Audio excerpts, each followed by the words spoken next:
Kia ora. I've been using Copilot for Microsoft 365 for about a week and a half. Surprisingly, I've been talking about it for 6 months, but never actually had access to it.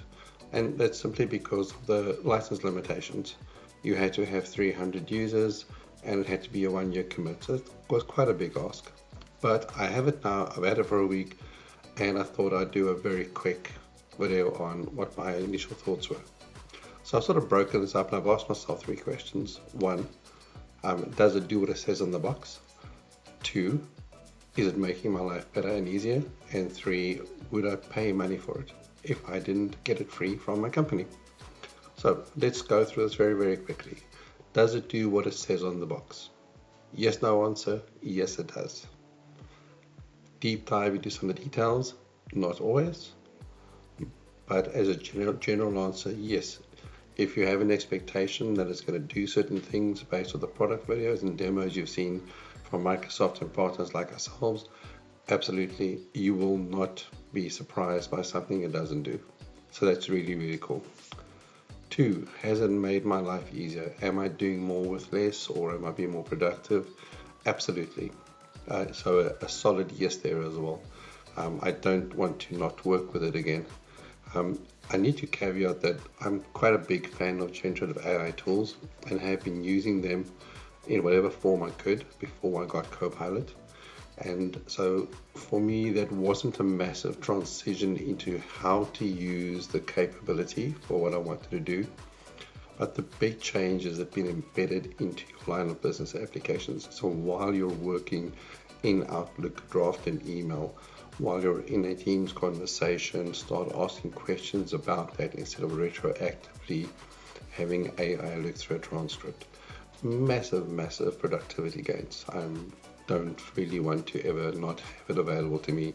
It'll just make my life not pleasant. 3rd, would I pay for it myself if the company wasn't buying it? And yes, and I'm not just saying yes because it's something that we support from a Microsoft perspective, but I've actually done that.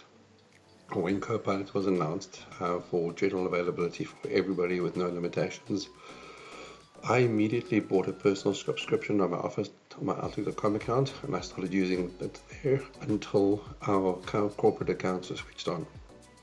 I love using it, so it is not a question for me, would I pay for it if I didn't get it from a company? It's a massive yes straight away. So that sort of answers those 3, and I think that sort of was the key thing that we get asked from people is it worth paying that? In our case, it's about $48 per user per month. Is it worth that? Am I getting a gain from that? If I look at what my billable rate is, or my cost to companies, and the amount of time I save and more productive I am, we recoup that cost in a day, sometimes 2 days, but it's recouped, and it's recouped easy. And as soon as I recouped it, I'm now actually being more effective, which means commercially it's a good decision for my business to do it, as well as it's been a good decision for me to use it.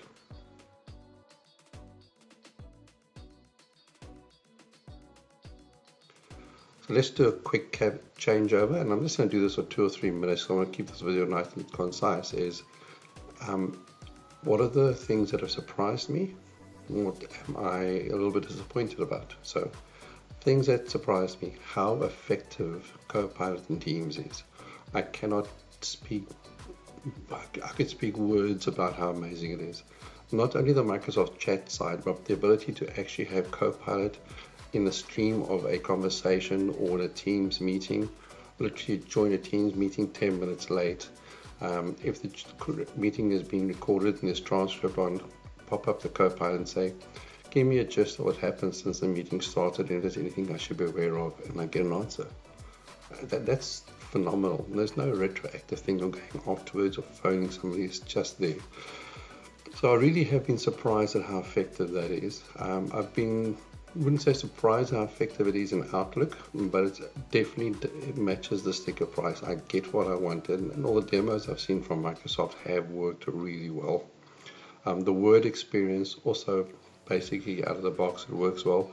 Some small caveats, but mostly it does what it does. The most surprising application that I've been using it in that I didn't even think about is Copilot for Whiteboard. Really, really amazing. And I'll do some long form videos on features over the next couple of weeks when time allows. OneNote as well, also a bit of a surprise. I didn't really think of it. It wasn't really one of the core demos we typically saw at events, and from Microsoft they were there, but sort of in the bottom. And the ability to go into OneNote and do a summary of all the notes taken works really well. And also to use Copilot as a prompt to start off the OneNote so you have something to work against, like generate a meeting agenda or generate some ideas around this. It's surprisingly good. Which I guess we shouldn't say because that's what we wanted, but it does a lot more than I expected it to. On the, let's say, bad side, but not really bad, on the things that are going to improve, and we know this is version 1, the big thing for me is there's no uniformity on how the Copilots act across the different products, and I understand that has to happen because Copilot in Word is generating different output to what is happening inside of OneNote, for instance. One of the things that I found a little bit, I wouldn't say frustrating, but interesting is that if I am in OneNote and I pop up the Copilot, there is a little microphone and I can dictate my instructions to the Copilot and it will produce the content. I can't do that in Word, which is a bit strange. I also can't do that in Outlook, which once again is a bit strange because these are applications that are going to generate content and text to send out. So you'd think I'd be able to use a natural prompt via my voice, which is becoming one of my favorite ways to actually work with generative AI, to be honest. So that was a bit of a thing, but I'm assuming that will change over time, that we are in a version 1, if you think of general availability for Copilot. And also the technology will change as well. The other thing was with Outlook, it only works to its full degree if you are using Outlook in the new Outlook experience. If you're running the M365 download and you've got your sort of standard Outlook, the Copilot is very inconsistent, sometimes doesn't pop up at all.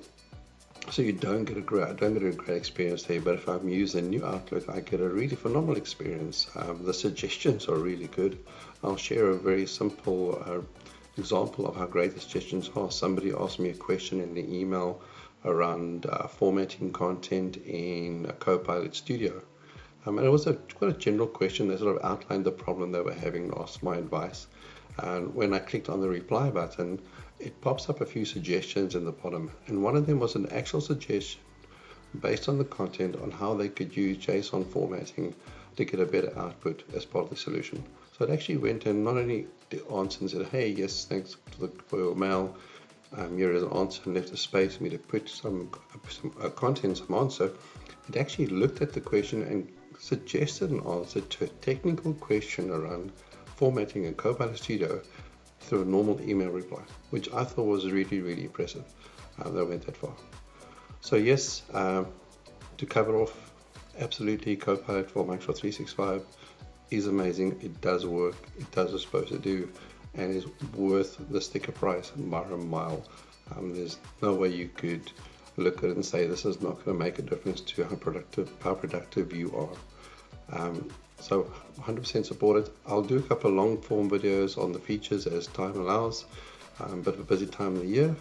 But if you have any questions around capability, licensing, any sort of caveats or any specific use cases where you want to sort of ask, does it do that? So if I bought it, would it be able to do that for me?